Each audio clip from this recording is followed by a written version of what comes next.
Bonjour, parmi les notions un peu faciles à réviser mais qui peuvent apparaître sous différentes formes, on a la convexité. Donc on va faire un peu le point des petits rappels dessus. Alors pour la convexité, il y a trois définitions à connaître que je vous encourage vivement à mettre dans la calculatrice. Alors il y a la définition avec la courbe de la fonction. Donc quand on a la courbe de la fonction, il faut vérifier si la fonction est au-dessus de ses tangentes. Donc dans ce cas-là, elle est convexe, ou si elle est au-dessous de ses tangentes. Donc dans ce cas-là, elle est concave. Concrètement, rapidement, comment on le vérifie? Si la courbe est tournée vers le haut, elle est convexe. Si la courbe est tournée vers le bas, elle est concave. D'ailleurs, il y en a même qui disent pour retenir concave, elle va vers la cave. Voilà.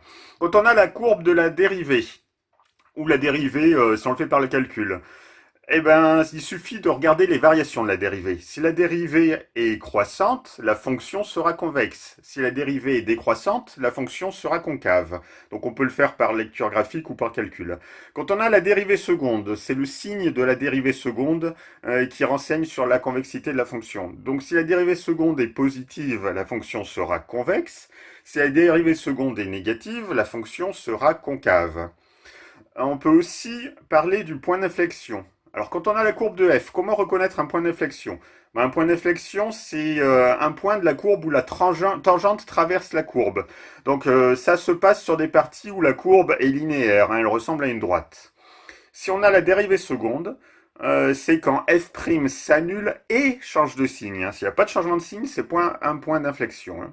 Voilà.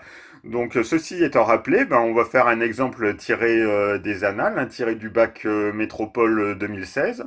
Donc là, cette fois, attention, on nous a fourni la courbe de f seconde.